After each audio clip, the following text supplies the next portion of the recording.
Bonjour à tout le monde. On a beaucoup de monde aujourd'hui ici. Ils ont dit qu'on aurait un beau jeune homme pour donner le sermon. Et j'ai regardé autour.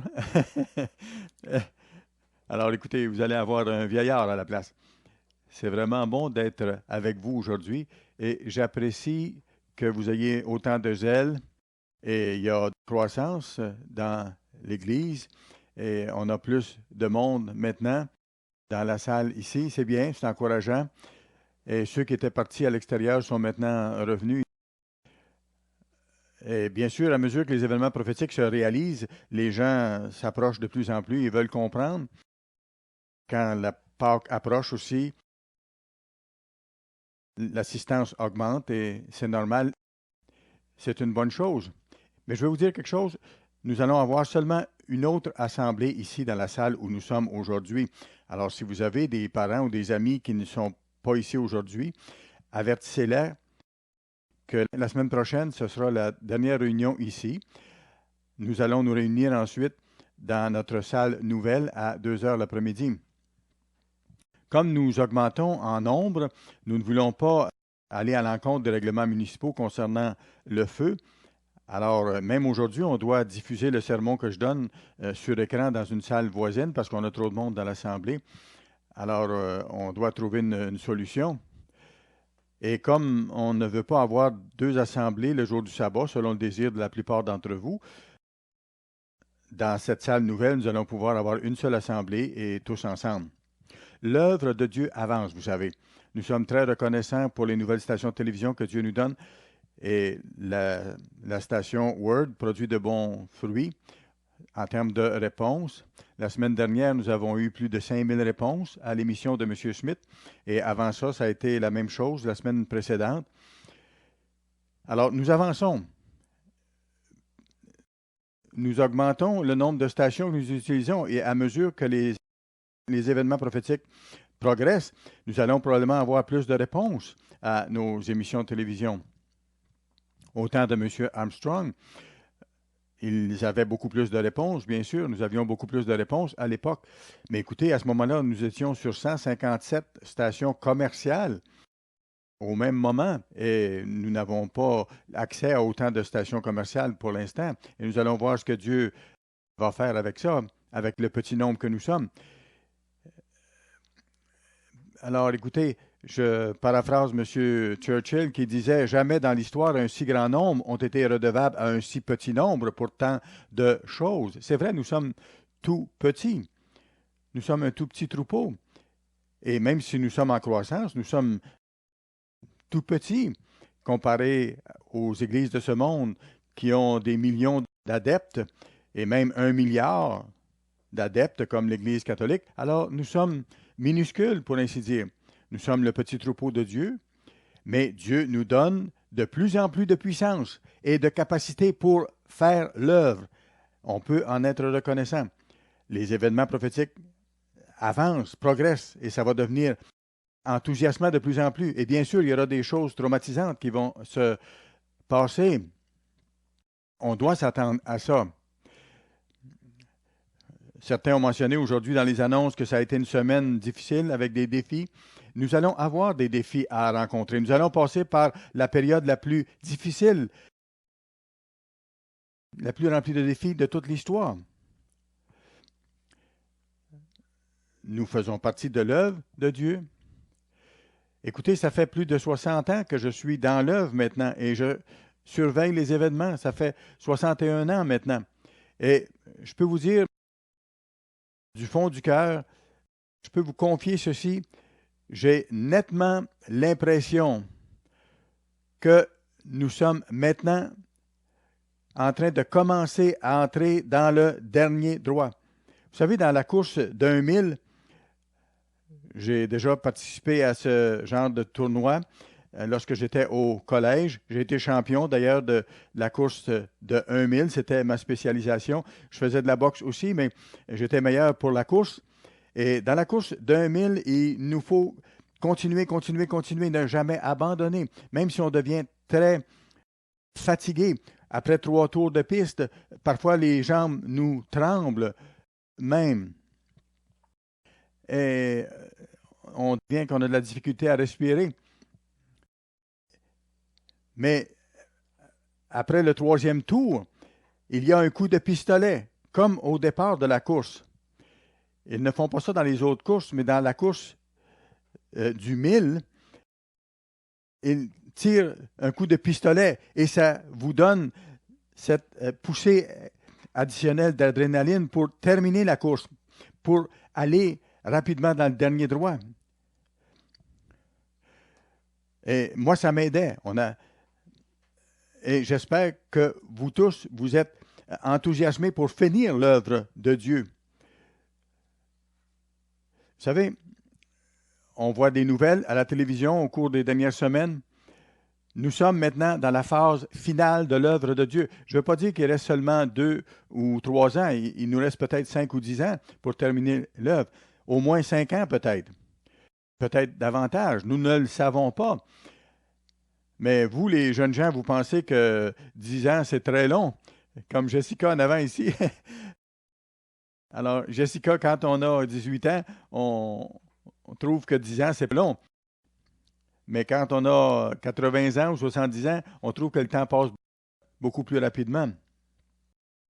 Nous sommes dans le dernier droit maintenant et il nous faut le réaliser. Il nous faut être enthousiasmés de la bonne façon.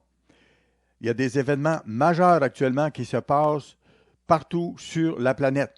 Et je ne veux pas prendre tout le temps du sermon pour décrire tous les événements qui se passent actuellement, parce que je veux vous donner des éléments spirituels pour vous aider.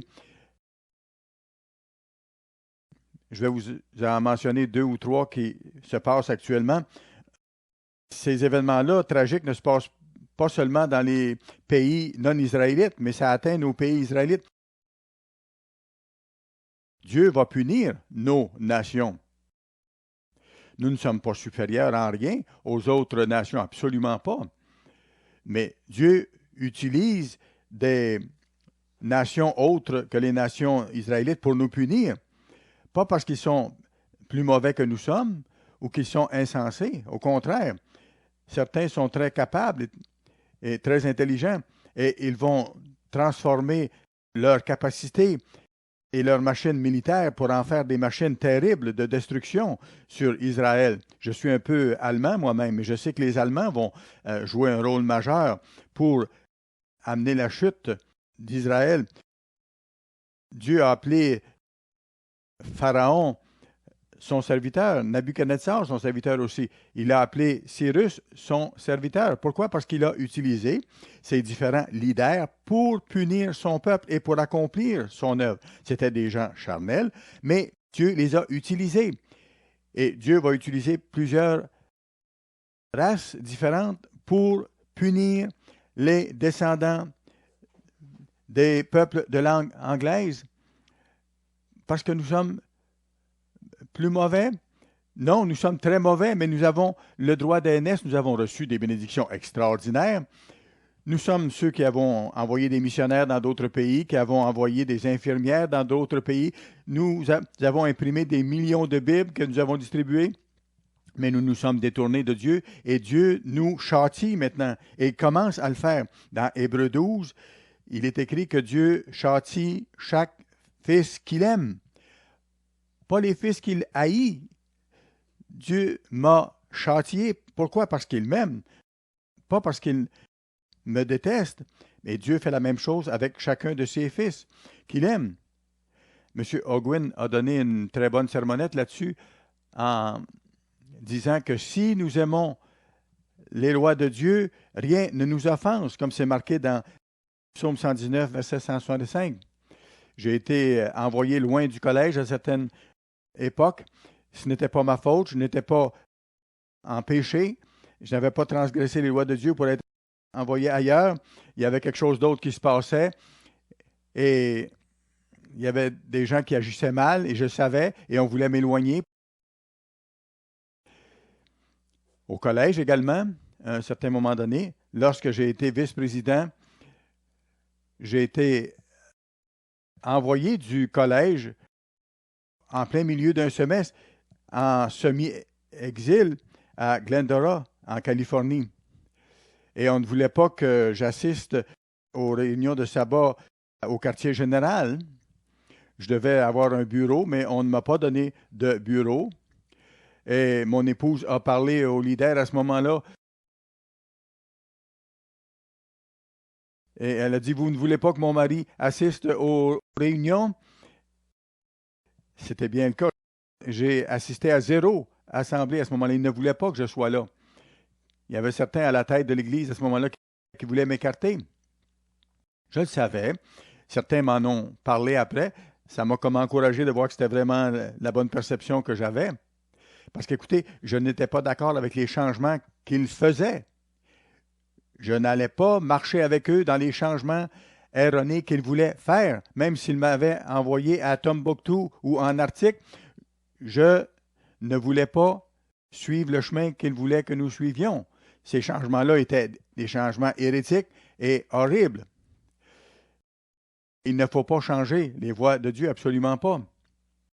Écoutez, lorsqu'il y a des changements qui arrivent ou lorsqu'il y a des choses qui se passent, il ne faut pas se sentir offensé. Il y a beaucoup de paix pour ceux qui aiment ta loi et rien ne les offense, comme j'ai mentionné dans Psaume 119. Bien sûr, quand ça m'est arrivé que j'ai été envoyé sans que j'en sois coupable ailleurs, comme ça, j'ai eu des moments où j'ai réagi moins bien. Ça arrive à tout le monde, mais je me suis corrigé après. Et il faut, avec l'aide de Dieu, prendre les choses de bonne façon et avoir la bonne attitude. Une inondation de proportions bibliques a frappé l'Australie il y a peu de temps. C'est ce que le premier ministre a mentionné. Et par après, ils ont été frappés par un cyclone ou un typhon, des vents tropicaux qui ont causé encore plus de dommages à l'Australie. Et M. Tanner, notre ministre là-bas, nous a bien expliqué dans un sermon que quand les gens se détournent de Dieu, Dieu les punit. Et l'Australie est un des pays qui fait la promotion la plus intense concernant l'homosexualité. Ils ont la plus grande parade gay au monde actuellement. Et Dieu n'honore pas ces gens-là. Dieu a en abomination ce qu'ils font et Dieu est en train de les amener à tomber.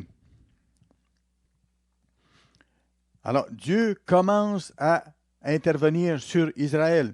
Il y a des milliers de gens en Grande-Bretagne maintenant qui commencent à abandonner la religion protestante pour retourner à l'Église catholique. J'ai plusieurs coupures de presse que je pourrais vous lire. Mais écoutez, il y a des milliers maintenant d'Anglais qui abandonnent l'Église anglicane pour retourner à l'Église mère, l'Église catholique. Et il y a des douzaines d'évêques anglicans qui quittent et qui retournent à l'Église mère de Rome. Dieu l'a dit dans sa Bible que cette grande Église, au temps de la fin, allait prendre le contrôle. Ce n'est pas un accident. C'est en train de se passer sous nos yeux. Le renversement de la réforme protestante est en train de se produire sous nos yeux. Troisièmement, les États-Unis et certaines nations du Commonwealth sont dans une situation financière horrible actuellement. Nous avons écrit des articles là-dessus. Plusieurs de nos États des États-Unis et plusieurs de nos villes sont aux portes de la faillite. Ils sont endettés au-delà de ce qu'ils peuvent rembourser. Ils sont en train de mettre à pied des centaines et des centaines d'employés. Et plus tard, ce sera des milliers d'employés de l'État et des villes, des employés municipaux qui seront mis à pied.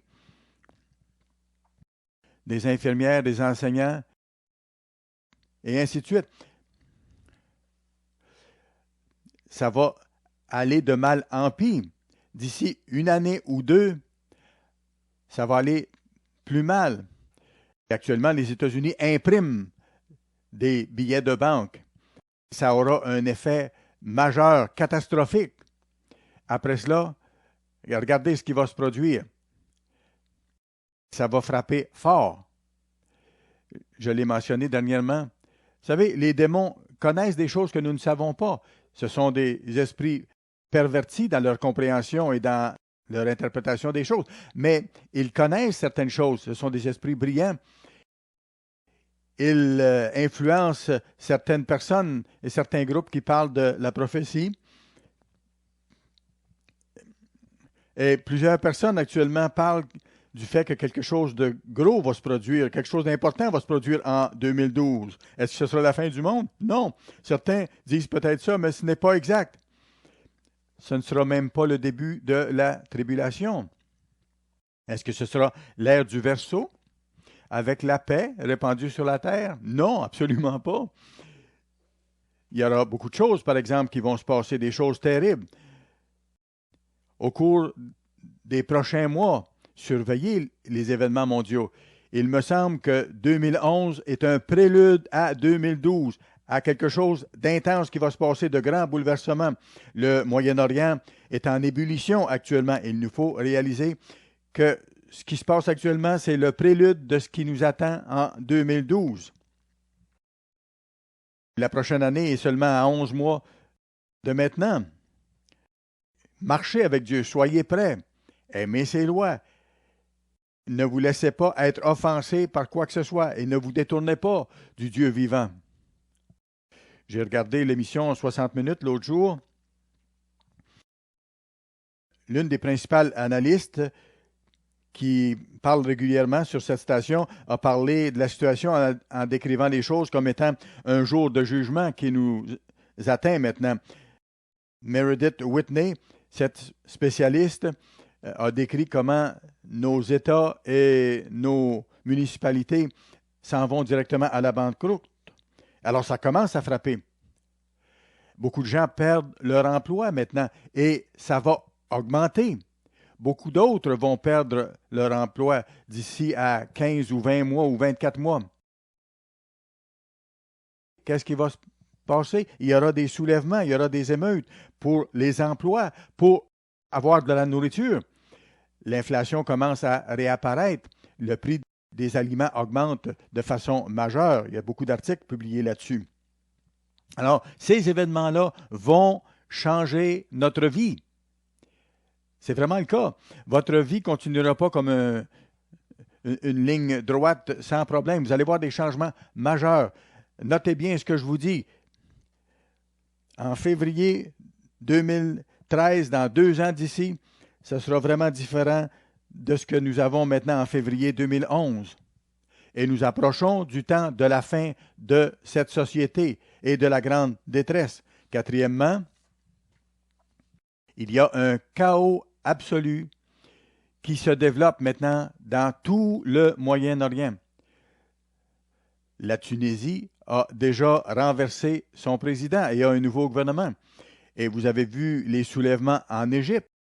L'Égypte est la nation arabe la plus importante en nombre, avec 83 millions de citoyens. La situation est explosive là-bas. Les jeunes gens sont dans les rues. Ça a commencé par eux et ça a été suivi ensuite par les femmes, les jeunes et des gens plus âgés. Pourquoi ces jeunes gens se sont-ils soulevés? Parce qu'ils n'avaient pas d'emploi. Leur situation était devenue intenable. Et ils sont sortis dans la rue pour protester, pour avoir des changements. Quand vous avez faim, les gens agissent. Les gens vont devenir affamés et vont passer à l'action. Soyons reconnaissants de ce que nous avons et de ce que nous pouvons faire. Le Yémen aussi est en difficulté. Le Maroc également. La Jordanie également. J'ai vu à la télévision hier soir que le roi a déjà remplacé le premier ministre, mais les jeunes fâchés veulent même s'en prendre un peu au roi, ce qui n'était pas le cas jusqu'à maintenant. Le Liban est également en difficulté et d'autres nations à travers le Moyen-Orient. Vous regardez sur une carte géographique, l'Égypte est un très vaste pays en termes de territoire. Et en dessous, vous avez un tout petit pays, Israël, seul. Mon épouse a regardé tout ça un peu plus longtemps que moi. Je suis allé me coucher avant elle et elle m'a expliqué ça après. Elle disait, on voyait toutes les nations arabes autour avec le petit Israël. En Égypte, les frères musulmans commencent à reprendre du terrain. Ces gens-là sont très engagés. Ils veulent détruire Israël. Ça fait partie de leur but déclaré, tuer les Juifs et détruire la nation d'Israël. Et c'est ce qu'ils vont faire si jamais ils deviennent en charge de l'Égypte. Il pourra peut-être y avoir un gouvernement de transition. Je ne veux pas dire que les frères musulmans seront en charge demain, mais veillez, surveillez les événements. C'est ce que le Christ nous a dit à plusieurs reprises. Surveillez les événements, mon Dieu. C'est enthousiasmant de le faire. Et vous, jeunes gens, il vous faut réaliser que la fin approche. Pas avec le hasard, non, non. Exactement comme l'Église de Dieu l'a annoncé depuis des années.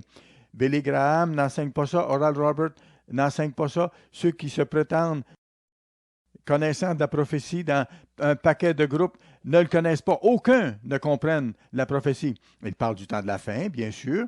Ils parlent des Arabes, bien sûr, je le sais, mais ils ne savent pas comment ça va affecter Israël, l'État d'Israël, ni les autres pays israélites.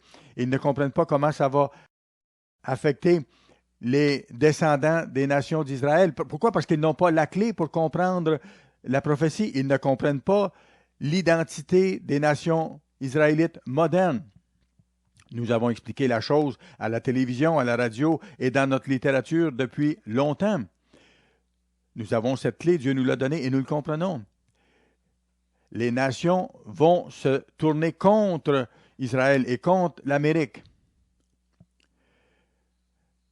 On entend et on voit régulièrement des pancartes où les gens disent « Mort à Israël, mort à l'Amérique, mort à l'Angleterre ». Et ils nous haïssent de plus en plus.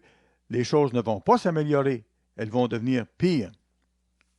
Et tout ça se passe à la grandeur du Moyen-Orient. Israël est de plus en plus entouré, encerclé par ces nations musulmanes qui haïssent les Juifs. Alors, il nous faut comprendre les dangers qui s'en viennent pour nos frères juifs. Et s'ils ne se repentent pas, on espère que les Juifs vont se repentir, mais il y a très peu de chances, comme c'est le cas pour les Américains aussi. Certains peuvent se poser certaines questions.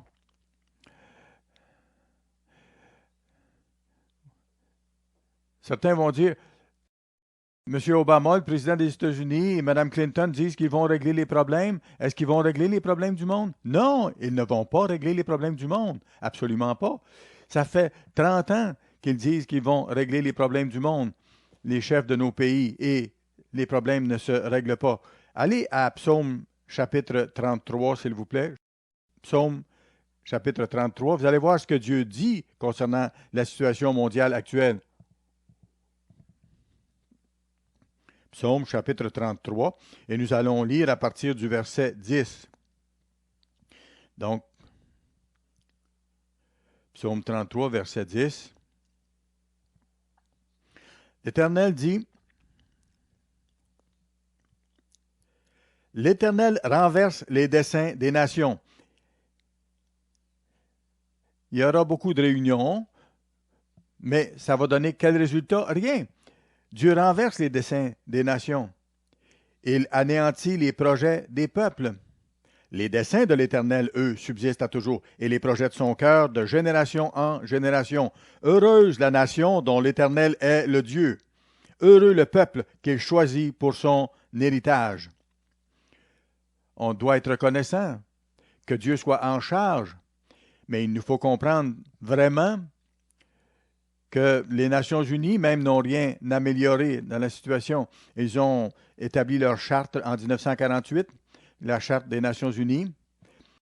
M. Herbert Armstrong, à ce moment-là, était présent en personne parce qu'il avait sa carte de membre de la presse à ce moment-là. Et qu'est-ce qui s'est produit depuis? Est-ce que le monde est devenu meilleur à cause des Nations unies? Absolument pas. C'est le contraire et ça ne s'améliorera pas. Ils ne régleront pas les problèmes du monde. Dieu renverse le dessein des nations, il anéantit les projets des peuples. Alors, qu'est-ce qui va arriver aux Juifs et aux autres nations d'Israël? Allez maintenant à Psaume chapitre 83, s'il vous plaît. Psaume chapitre 83, verset 2. Ô Dieu, ne reste pas dans le silence, ne te tais pas, et ne te repose pas, ô Dieu. Car voici tes ennemis s'agitent, ceux qui te haïssent lèvent la tête, ils forment contre ton peuple des desseins pleins de ruses, et ils délibèrent contre ceux que tu protèges. Venez, disent-ils, exterminons-les du milieu des nations, et qu'on ne se souvienne plus du nom d'Israël. Voyez-vous? Ils veulent exterminer Israël. Ils se concertent tous d'un même cœur. Ils font une alliance contre toi. Les tentes d'Édom et les Ismaélites. Qui est Édom? C'est Ésaü. C'est un des descendants d'Abraham, bien sûr. Et les Amalécites. Et Dieu déclare dans sa Bible qu'il a une guerre à jamais avec Amalek. Et les Ismaélites. Tous ces gens-là vont s'unir, ces gens des pays arabes aujourd'hui. Moab et Ammon sont les gens de la Jordanie moderne. Dr. Hay, M. Armstrong nous a expliqué ces choses-là. Ce sont les gens de la Jordanie. Gébal, Ammon, Amman, c'est la capitale de la Jordanie. Alors, ce sont les descendants de ces gens. Et Amalek, dans Genèse, on le verra tantôt, Amalek fait partie de ces peuples et un des peuples les plus vicieux, les plus méchants, les plus cruels. Les Philistins avec les habitants de Tyr. L'Assyrie. Qui est l'Assyrie? Nous avons écrit plusieurs articles là-dessus. Les Assyriens modernes sont les Allemands. Je suis partiellement allemand. Je suis un peu écossais, irlandais, gallois aussi, bien sûr, mais je suis partiellement allemand. Nous ne condamnons pas l'Allemagne, mais nous montrons que Dieu va utiliser l'Allemagne, ces grands guerriers. Churchill disait que les Allemands sont soit à vos pieds ou vous ont à la gorge, un ou l'autre. Ils sont écrasés dans l'histoire et ils sont revenus à la charge par la suite. C'est eux qui ont commencé la Première Guerre mondiale, ce sont eux qui ont commencé la Deuxième Guerre mondiale et ce sont eux qui vont encore diriger la puissance de la bête pour initier la Troisième Guerre mondiale. Alors, verset 9, la Syrie aussi se joint à eux. Elle prête son bras aux enfants de Lot. Bien sûr, c'est Moab et Ammon. Alors, il y aura des choses terribles qui vont se passer. Verset 14, mon Dieu, rends-les semblables au tourbillon, au chaume qu'emporte le vent. Verset 18, qu'ils soient confus et épouvantés pour toujours. Ces gens de la Syrie et ces gens de la Jordanie, les Amalécites modernes. Ce sont les Palestiniens modernes. Plusieurs indications nous montrent que ce sont les descendants des Amalécites. Les Palestiniens sont des combattants acharnés qui veulent tuer. Qu'ils soient honteux, qu'ils périssent. Pourquoi? Qu'ils sachent que toi seul, dont le nom est l'Éternel, tu es le Très-Haut sur toute la terre. YHWH, celui qui a la vie en lui-même, que tu es le Très-Haut sur toute la terre.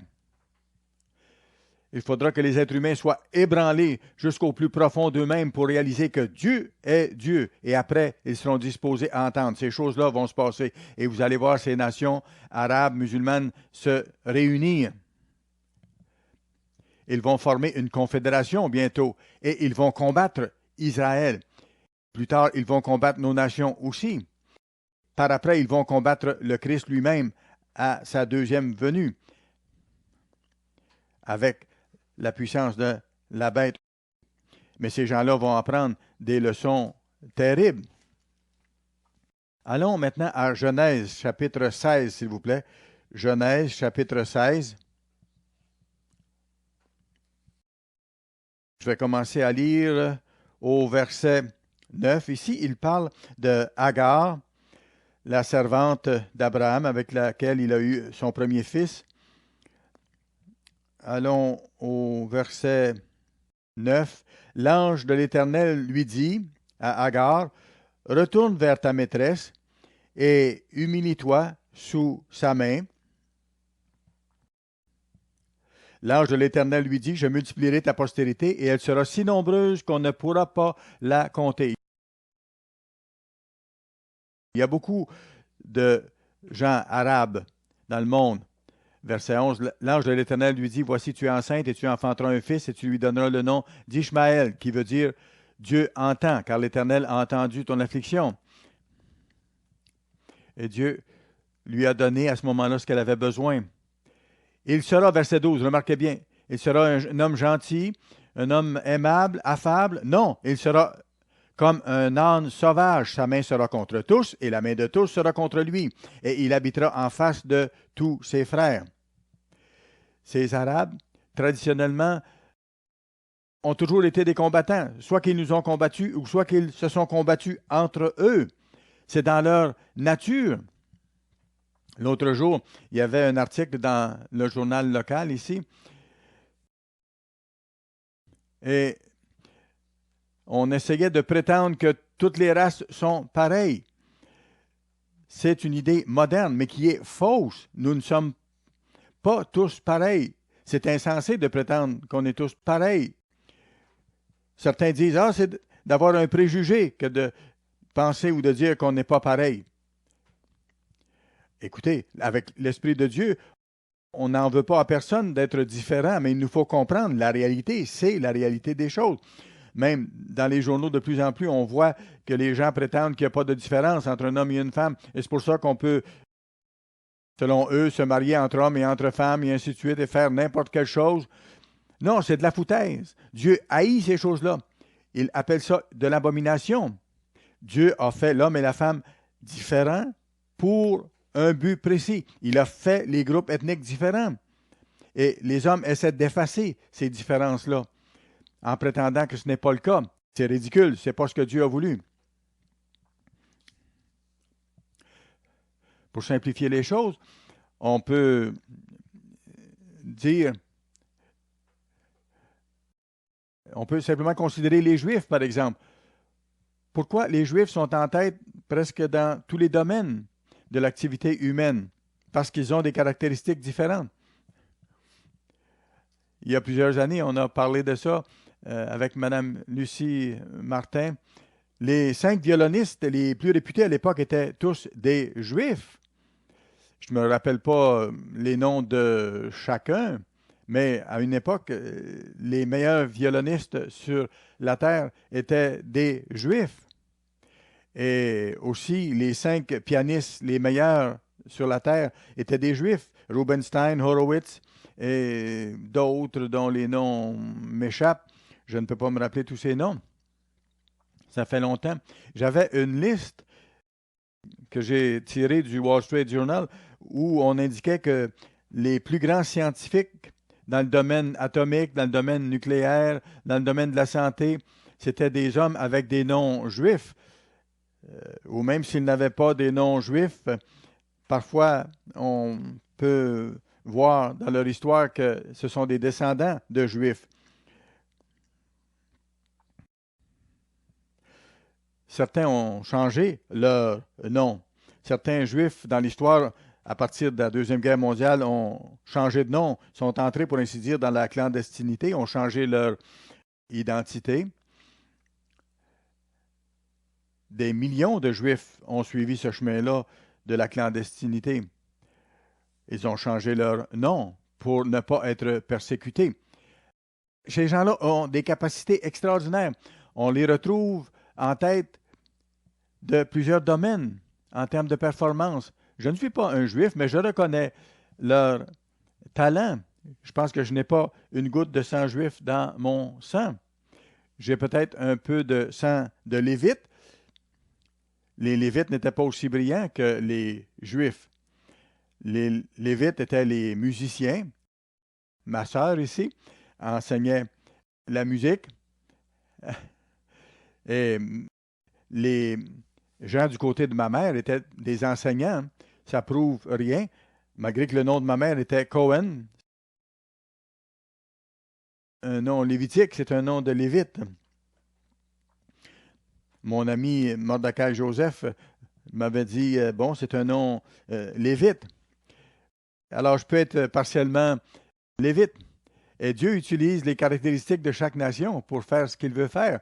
Ça ne nous rend pas meilleurs ou pires que d'autres, mais Dieu a donné des forces à certains et d'autres forces à d'autres. D'autres ont plus d'intelligence, d'autres talents. Les choses sont comme ça. C'est Dieu qui est en charge. Et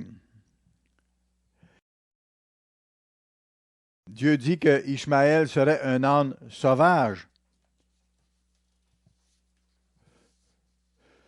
Le président Obama appelle l'islam une religion de paix, mais c'est ridicule de dire ça parce que ce n'est pas le cas. Toute l'histoire montre le contraire. C'est une religion de guerre, des guerres qui se sont multipliées au Moyen-Orient. La tendance et l'approche de leur part, c'est de dire vous allez devenir musulmans, vous allez prendre notre religion ou on va vous tuer. Et vous savez, c'est facile de faire des conversions dans ce temps-là parce que les gens veulent vivre. Alors, ils ont fait ça au cours de l'histoire. Ce n'est pas une religion de paix, absolument pas. Allons maintenant à Genèse chapitre 19. Et voyons un peu l'historique de ce que je vous explique. Verset 36. Genèse 19, verset 36. Je vais trouver ma place là. Les deux filles de Lot devinrent enceintes de leur père.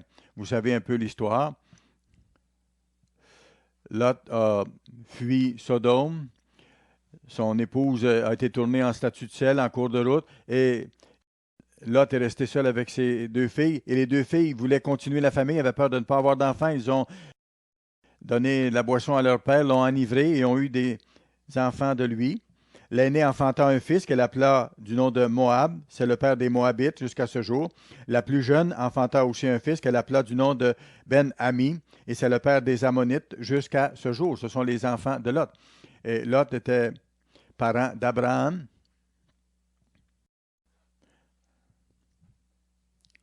Alors, ça montre qui ils sont au Moyen-Orient.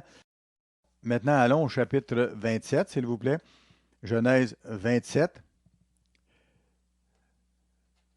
Et nous allons lire à partir du verset 38,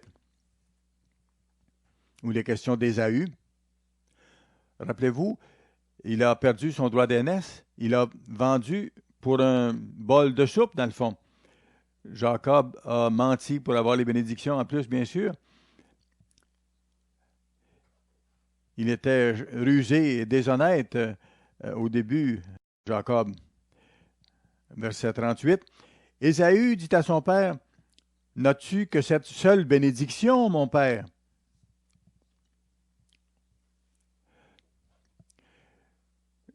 Le frère aîné de Jacob était Ésaü. Il a perdu son droit d'aînesse. Et son père lui a dit, Isaac, son père, répondit, il lui dit, voici, ta demeure sera privée de la graisse de la terre et de la rosée du ciel d'en haut. Tu vivras de ton épée et tu seras asservi à ton frère. Est-ce que ça s'est produit? Oui.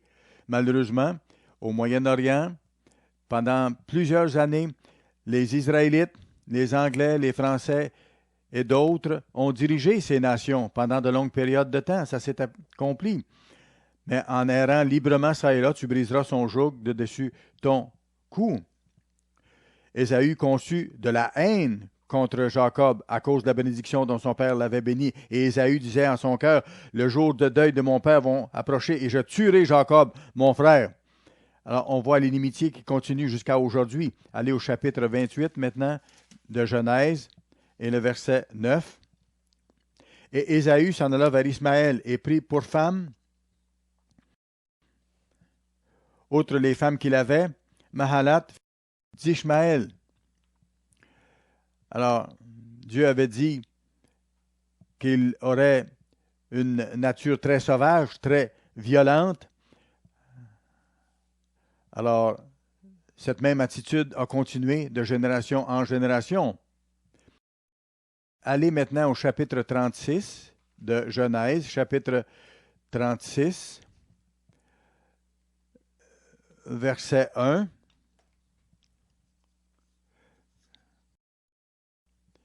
Voici la postérité d'Ésaü, qui est Édom. Quand on voit le nom Édom dans la Bible, nous savons que ce sont les descendants d'Ésaü au Moyen-Orient. Et c'est entremêlé avec les Ishmaélites à cause des différentes épouses qu'il a eues. Ésaü prit ses femmes parmi les filles de Canaan.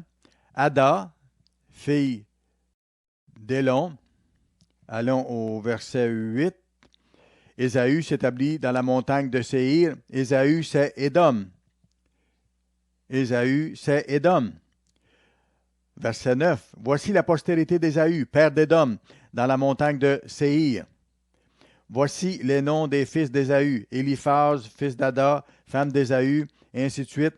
Verset 11. Le fils d'Éliphaz furent Théman, Omar, Tsépho, Gaëtam et Kénaz. Et Timna était la concubine d'Éliphaz, fils d'Ésaü. Elle enfanta Éliphaz, Amalek. Ce sont là les fils d'Ada, femme d'Ésaü. Alors voyez-vous, on voit ici la postérité. Je n'ai pas le temps de parler beaucoup d'Amalek ici. On pourrait donner un sermon entier là-dessus. Mais étudiez-le, voyez-le dans votre Bible. Dieu a une guerre avec Amalek continuellement parce qu'ils ont été un peuple rempli de haine, d'une haine incomparable. Et Dieu va les détruire pour qu'ils aient leur chance plus tard. Ils vont revenir dans la période du jugement du grand trône blanc. Et là, Satan ne sera pas là pour les pousser et les inspirer. Dieu a permis ces choses-là, vous savez. Pourquoi? Pour enseigner des leçons aux êtres humains. Dieu nous enseigne des leçons qui vont durer éternellement. Alors, ces gens-là vont se confédérer avec l'Assyrie. Ils vont former une confédération pour détruire les Juifs et pour détruire les descendants de ceux qui ont le droit d'aînesse, les Anglais, l'Angleterre, l'Amérique, l'Australie, la Nouvelle-Zélande et ainsi de suite. Allons à Apocalypse, s'il vous plaît. Apocalypse, chapitre 17. Apocalypse, chapitre 17.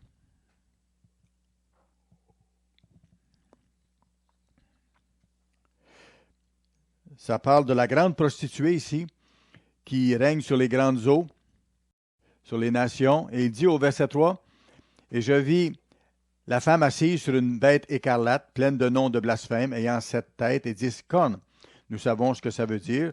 Ce sera la bête qui s'en vient. Cette femme était vêtue de pourpre et d'écarlate. Le pourpre symbolise la royauté et la couleur écarlate symbolise la prostitution. Alors, c'est une prostituée royale, pour ainsi dire, parée d'or, de pierres précieuses et de perles. Elle est très riche.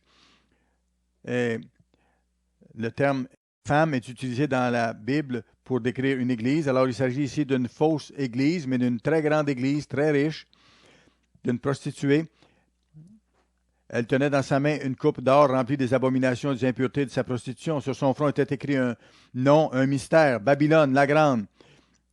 Vous pourrez lire le livre Les deux Babylones, écrit par Alexandre Hislop, qui explique comment les anciennes religions babyloniennes ont été répétées et gardées au cours de l'histoire par l'Église catholique et les églises protestantes. Et comment les fêtes païennes des Pâques et de Noël ont été maintenues à travers les siècles par cette grande prostituée et par ses filles. Dieu a permis ces choses-là.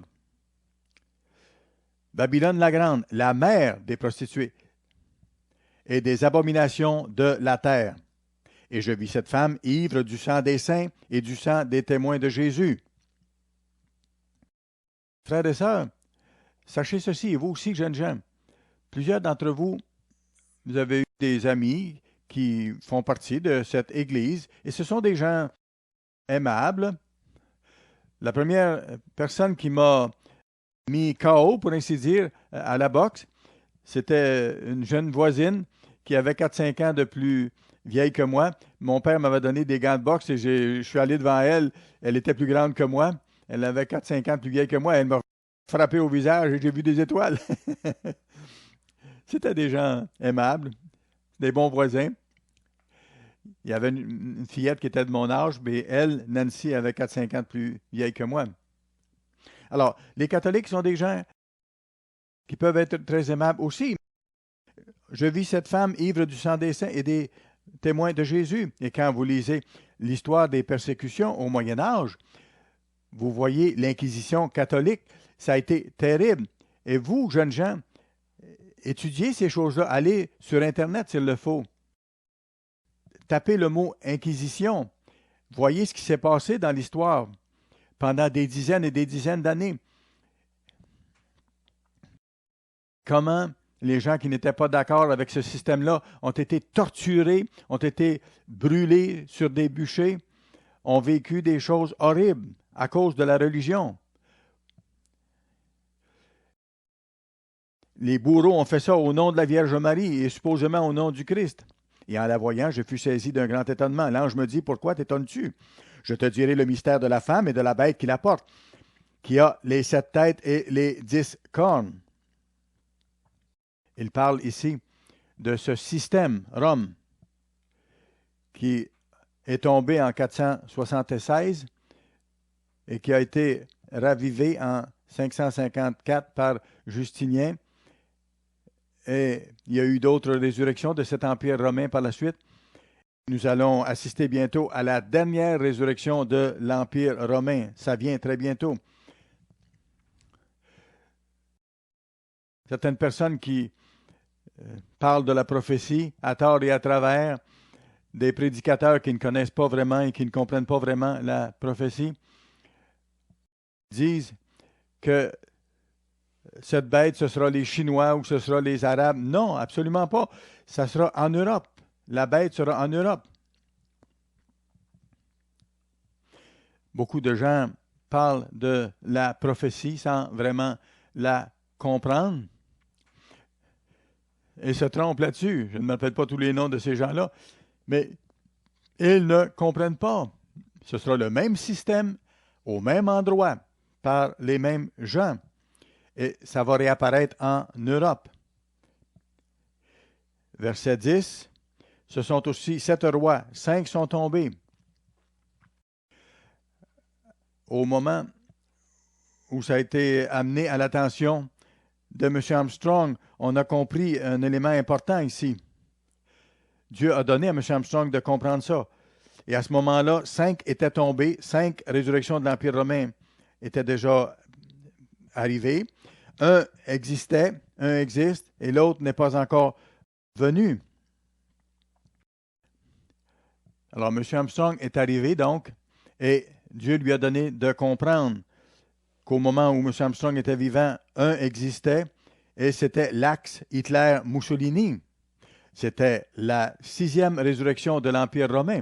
Et d'ailleurs, si vous voyez la littérature, Mussolini a déclaré qu'il était représentant de l'Empire romain. C'était une résurrection de l'Empire romain. Dans le passé, certaines résurrections précédentes de l'Empire romain ont duré longtemps, mais dans le cas de l'axe Hitler-Mussolini, ça a duré moins de 6 ans. Ça a commencé le 1er septembre 1939 avec l'attaque sur la Pologne et ça s'est terminé en mai 1945. Ça a été moins long cette fois-là.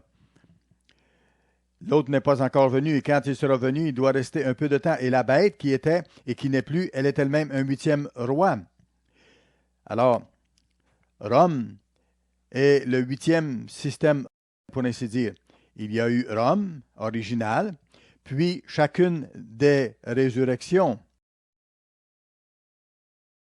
Mais Rome est en même temps le 8e système, si vous voulez. Alors, ça va se produire, la résurrection dernière de cet empire romain. Allez voir Apocalypse 19, verset 20. Et la bête fut prise et avec elle le faux prophète qui avait fait devant elle des prodiges par lesquels il avait séduit ceux qui avaient pris la marque de la bête. Écoutez, Entendez bien ce que je vous dis ici. Vous allez voir des choses que vous n'avez jamais vues auparavant. Ne croyez pas tous les signes. Nous-mêmes, nous avons besoin de certains signes. Nous demandons humblement à Dieu de nous donner son esprit pour être capable d'utiliser bien le pouvoir de Dieu. Mais il va y avoir des faux prodiges et des prodiges extraordinaires, des crucifix qui vont briller dans le noir, des statues de la Vierge Marie qui vont verser des larmes ou du sang. Il y aura des miracles réels qui ne peuvent pas s'expliquer scientifiquement. Et Dieu dit dans Apocalypse 13, verset 13, vérifiez cette chose-là, Apocalypse 13, verset 13, Dieu dit que ce grand faux prophète à la tête de cette fausse église va littéralement faire descendre du feu du ciel. Ce sera réel. Ce sera un feu réel. Ça va être une réalité. Le feu fait partie de l'atmosphère de cette terre et Satan est le prince de la puissance de l'air, de l'atmosphère qui entoure cette terre. Et Dieu va permettre à Satan et à ses ministres de faire des choses comme celle-là. Et ça va se produire au cours de la vie de la plupart d'entre vous. Certains ne seront peut-être pas là pour le vivre. Mais écoutez, si vous êtes encore là, continuez. Ne quittez pas, n'abandonnez pas. Ne vous détournez pas de Dieu. Ces choses-là vont se produire comme nous l'avons annoncé depuis des dizaines d'années. Et personnellement, moi j'ai entendu M. Armstrong annoncer ces choses-là graduellement. La vraie Église de Dieu a été inspirée par Dieu. M. Armstrong l'a expliqué. Aucune autre Église a été en mesure d'expliquer ces choses-là. Nous avons une brochure superbe qui s'intitule « La bête de l'Apocalypse » et M. John Ogwyn parle dans cette brochure de ce journaliste de la ville de Hendersonville, au Tennessee, qui a écrit un article suite à la chute du mur de Berlin, que lui n'était pas surpris de cet événement-là. Pourquoi ce journaliste-là n'était pas surpris de cet événement-là qui s'est produit en 1989-1990, alors que les nations qui étaient sous la botte soviétique se sont libérées, les Polonais, les Tchécoslovaques, les Hongrois, les Roumains, les Estoniens, les Latviens, les Lituaniens. Et c'était étonnant pour la plupart des gens dans le monde, parce que personne n'avait prédit ça, aucun analyste n'avait prédit ça, aucun prédicateur n'avait prédit ça non plus, ni Oral Robert, ni d'autres, ni les prêcheurs protestants. Aucun n'avait compris. Mais ce journaliste-là a dit, ça a été étonnant pour beaucoup de gens, pour la plupart des gens, mais ce n'a pas été un étonnement pour moi, parce que j'avais lu ce que M. Armstrong avait écrit, que cette chose-là allait arriver, que le mur de Berlin allait tomber. M. Armstrong l'avait annoncé. Et plusieurs s'en rappellent. Madame Appartient s'en rappelle. Elle a entendu ces choses-là. Moi aussi et d'autres qui sont ici, qui étaient présents à l'époque. M. Armstrong a annoncé ça longtemps avant que ça se produise. Nous sommes les seuls qui comprenons ça. Alors, Dieu va prendre le faux prophète et la bête et il va les jeter dans l'étang de feu. C'est ce qui va se passer. Ils seront jetés dans l'étang ardent de feu et de soufre.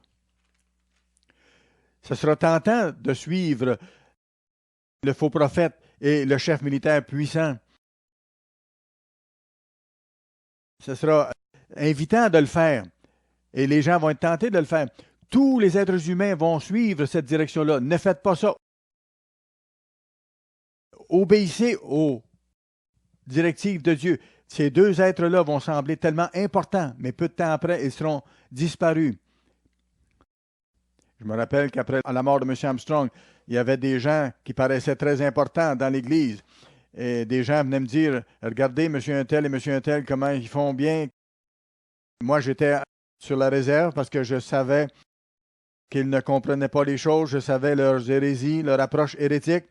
Et ces deux-là qui étaient là à la fin ne sont plus là. Un n'a plus rien et l'autre a un tout petit groupe maintenant. Dieu les a rejetés et ils ont chuté. Dieu amène à rien le plan des nations. Il nous faut comprendre ces choses-là. C'est Dieu qui est en charge.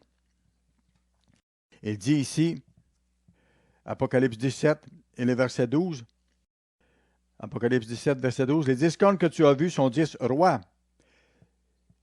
Il ne dit pas 10 nations, ici. C'est 10 rois. Ça peut être 10 leaders majeurs qui peuvent peut-être être chacun au-dessus d'une ou deux ou trois nations. Ça, on verra. Ça peut être des groupes de nations. Mais il y aura 10 leaders majeurs qui vont être conquis par le charisme de la bête et du faux prophète. Ce sera différent de ce qui s'est passé à la Deuxième Guerre mondiale, alors que les armées d'Hitler ont fait le tour de la ligne Maginot et ont conquis et détruit par les armes la France, la Suède, le Danemark, la Belgique, la Hollande. Ils ont été écrasés. Ils ne se sont pas joints volontairement à Hitler. Ils ont été écrasés. Est-ce que la bête, la dernière fois, va faire ça? Non. Ce sont les rois de ces nations qui vont donner leur puissance.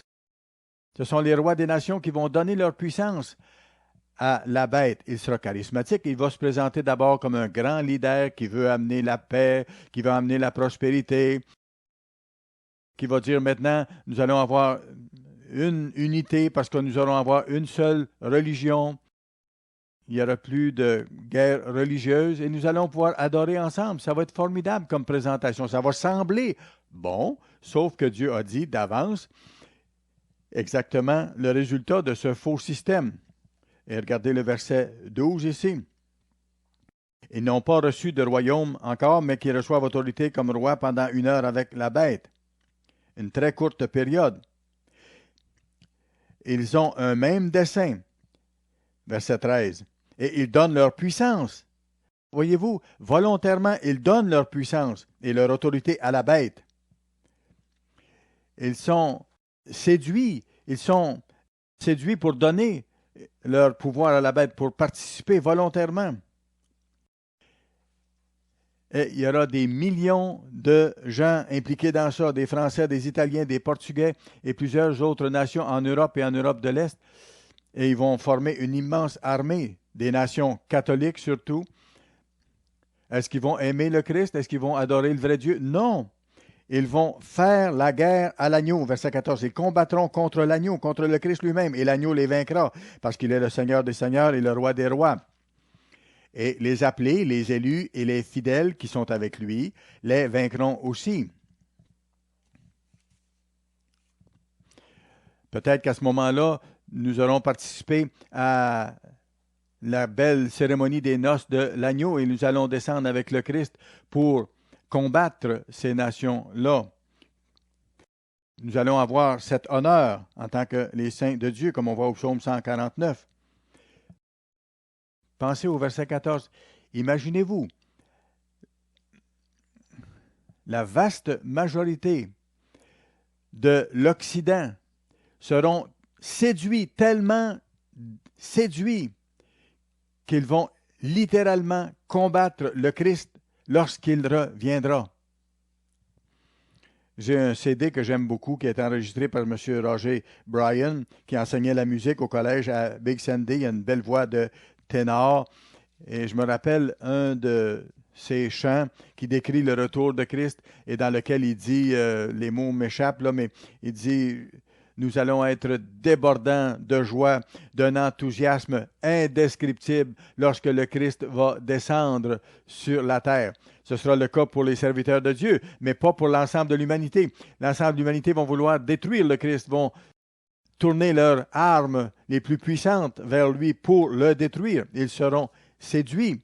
Des millions de personnes. Les Arabes n'aimeront pas ça, les musulmans non plus, les Chinois communistes n'aimeront pas ça, et les faux chrétiens en Europe n'aimeront pas le retour de Christ. J'espère que nous allons l'aimer, le retour de Christ.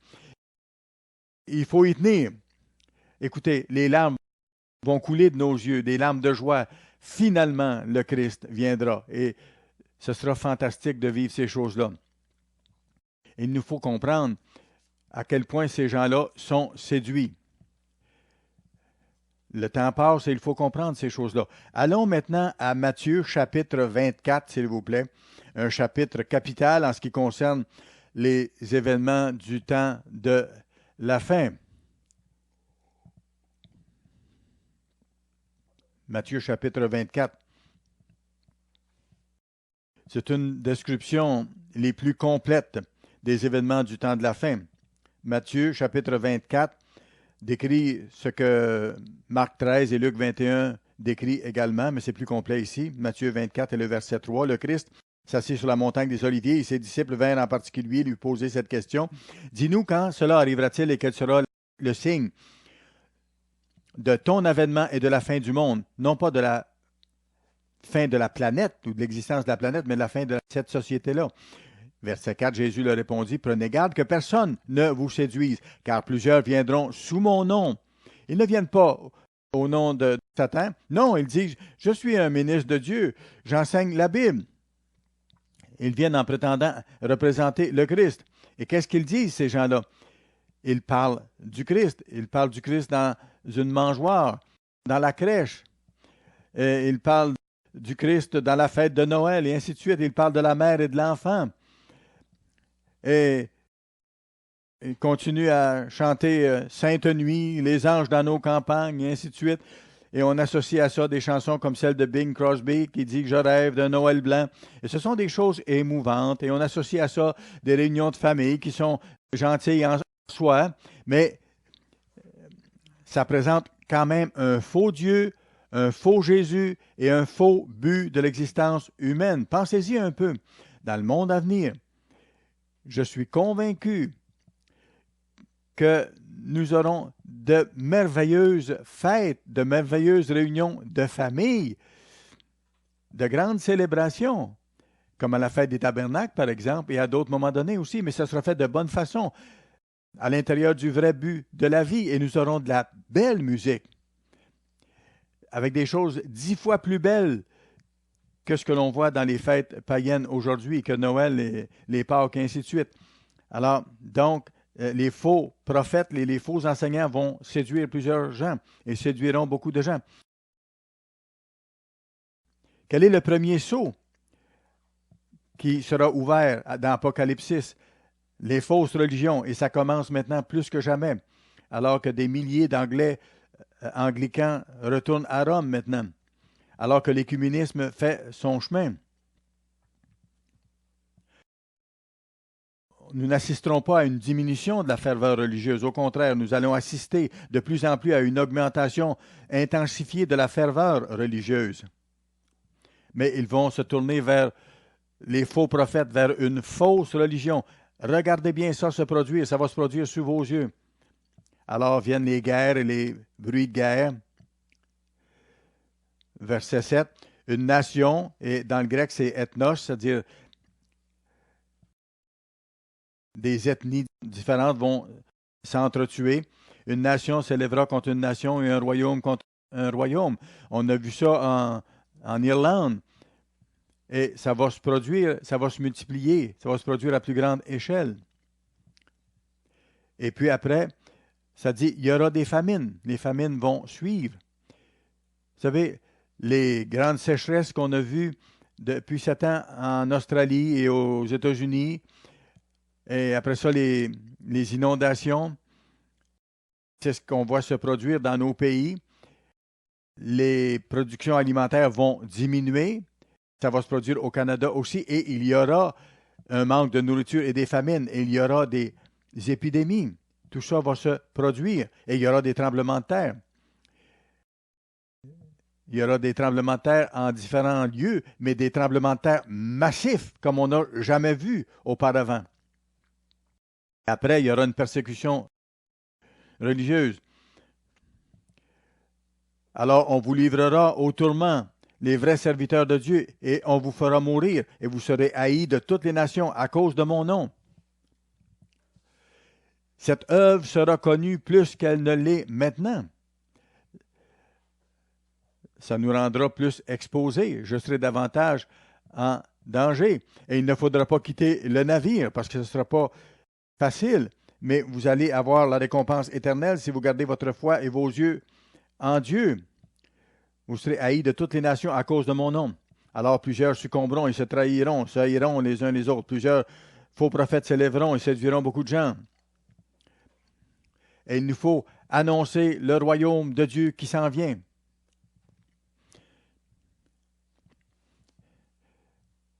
dites à Dieu, Père, que ton règne vienne, toi, le Tout-Puissant.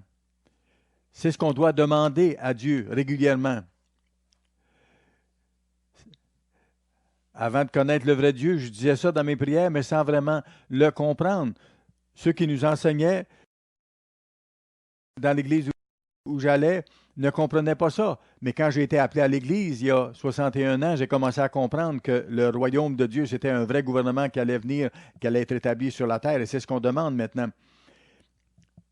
Et il dit, cette bonne nouvelle, verset 14, du royaume sera prêchée dans le monde entier. C'est notre devoir, notre responsabilité pour servir de témoignage, pas pour convertir les gens à toutes les nations. Alors viendra la fin. Et regardez verset 15. C'est pourquoi, lorsque vous verrez l'abomination de la désolation dont a parlé le prophète Daniel, établi en lieu saint, que celui qui lit fasse attention, alors que ceux qui sont en Judée fuient dans les montagnes. Des fausses religions, des guerres ethniques, des famines, des inondations, des épidémies, des persécutions. On verra à un moment donné une idole être placée à Jérusalem. Bien sûr, les sacrifices vont reprendre à Jérusalem, mais quand cette statue-là, cette idole-là sera placée à Jérusalem, soit dans un temple ou soit sur un autel, c'est ce qu'on appelle l'abomination de la désolation. Lorsqu'on verra cela se produire, vous allez savoir que nous sommes tout proche de la tribulation. Ce sera peut-être une question de semaines, de mois ou de semaines ou de quelques jours. C'est quelque chose de majeur qui va se produire. Allons maintenant au livre de Daniel, s'il vous plaît. Daniel, le chapitre 11. Daniel a été inspiré par Dieu d'écrire ceci. Daniel 11 et le verset 31. J'aimerais lire tout le chapitre, mais je n'ai pas le temps. Ça décrit ici au verset 31 ce qui va se passer. Ça s'est déjà passé dans le temps d'Antioche Épiphane. Des troupes se présenteront sur son ordre. Elles profaneront le sanctuaire, la forteresse. Elles feront cesser le sacrifice perpétuel et dresseront l'abomination du dévastateur. C'est ce que Daniel mentionne. Ils vont faire cela et ils vont mettre un terme au sacrifice quotidien. Veillez sur ce qui se passe au Moyen-Orient. Surveillez les nations arabes. Surveillez la bête, l'Europe unie, faire alliance pour que les sacrifices recommencent à Jérusalem.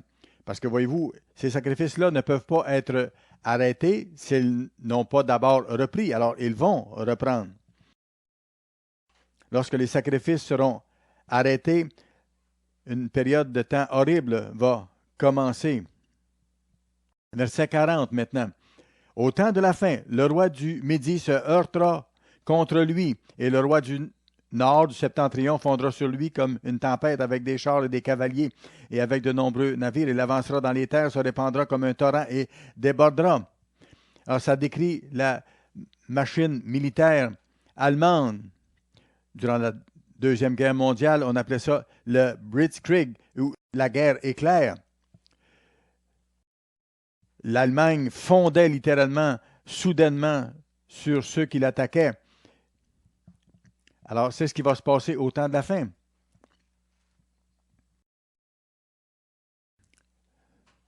Le roi du Nord, c'est l'Empire romain, quand le roi du Midi ou le roi du Sud va provoquer le roi du Nord ou la bête.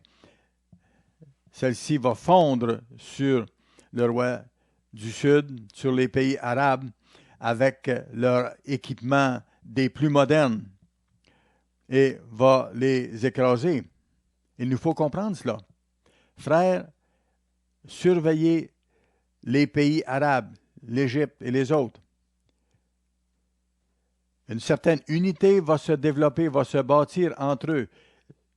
Ce sont eux qui vont former le roi du Sud. Il y a un faux prophète parmi ceux qui sont issus de l'Église universelle qui dit que l'Iran est le roi du Midi. Absolument pas. Le roi du Midi va venir du sud de Jérusalem. C'est pour ça qu'on l'appelle le roi du Sud. Ce n'est pas le roi du nord-est. L'Iran est au nord-est de Jérusalem. Alors, on peut le voir par ces indications-là. Probablement que le roi du Midi ou le chef de cette confédération va venir de l'Égypte ou de l'Arabie saoudite.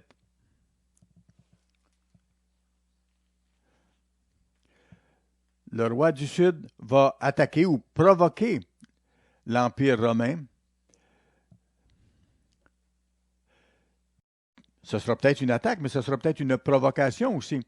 Peut-être qu'ils peuvent couper l'approvisionnement en pétrole pour l'Europe, et l'Europe en ayant besoin absolument, l'Europe va descendre pour aller chercher le pétrole qu'ils en ont besoin. Écoutez, déjà, il y a des millions d'Arabes qui sont en Allemagne, en France et dans ces pays-là et qui essaient d'imposer leur religion. Et les Français commencent à mettre un terme à cela et les Allemands commencent à être réticents à cela aussi. Les musulmans occupent parfois les rues même, on l'a vu en Angleterre, pour le jour de la prière, se prosterner devant leur Dieu et bloquent la circulation. Ils veulent imposer leur religion. Ils pensent qu'ils peuvent imposer leur présence et leur religion. Alors écoutez, l'Europe va devenir réfractaire à ça et à un certain moment donné, les Européens vont se tourner contre une telle approche et vont réagir. Et si en plus ils se voient couper de leur approvisionnement en pétrole, il va se passer des choses, ils vont réagir puissamment. Une fois provoqué, la bête, avec sa supériorité technologique, va fondre sur le roi du Midi comme une tempête. Verset 44. La bête entrera dans le plus beau des pays, la Palestine, et plusieurs succomberont. Mais Édom et Moab et les principaux enfants d'Ammon seront délivrés de sa main. Pourquoi? Comme on a vu dans Psaume 83, parce que ces nations-là auront déjà signé un traité avec la Syrie, avec l'Allemagne. Ils seront déjà en train de collaborer avec la bête, donc ils ne seront pas pris par la bête. Il étendra sa main sur divers pays et le pays d'Égypte n'échappera pas. Pourquoi est-ce qu'il mentionne l'Égypte ici? Parce que l'Égypte sera probablement le roi du Midi. J'ai l'impression que ce sera soit l'Égypte ou soit l'Arabie saoudite. Un leader politique ou religieux ou les deux va émerger et va prendre charge. Il viendra peut-être de l'Égypte ou de l'Arabie saoudite. Parce que c'est là, en Arabie saoudite, que Mahomet a commencé sa religion et qu'il est parti de la Mecque pour se rendre à Madina. Alors, ce sera, selon moi, un ou l'autre des pays qui va avoir le Mahdi, ce chef politico-militaire religieux en charge des nations arabes. Il se rendra maître des trésors d'or et d'argent de toutes les choses précieuses de l'Égypte, et ainsi de suite. Des nouvelles d'Orient viendront l'effrayer, viendront effrayer ce dernier Hitler. Les Hindous, les Chinois, les Russes vont probablement être ensemble et vont vouloir arrêter la puissance militaire et politique de l'Europe unie pour établir un équilibre, si vous voulez. Il partira avec une grande fureur pour détruire et exterminer des multitudes. Il dressera les tentes de son palais entre les mers vers la glorieuse et sainte montagne, puis il arrivera à la fin sans que personne ne lui vienne en aide. Nous avons lu ça dans Apocalypse 19 et le verset 20. Le Christ va jeter la bête et le faux prophète dans l'étang de feu et personne ne leur viendra en aide parce que le Christ est le roi des rois. Il va conquérir et il va amener, comme c'est écrit, les plans des nations à rien.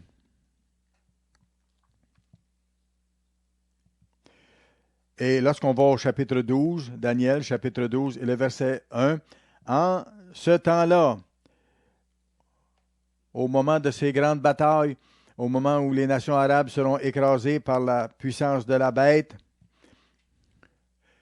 et que la bête sera elle-même écrasée, en ce temps-là, durant cette période-là, se lèvera Michaël. Michaël veut dire prince de Dieu,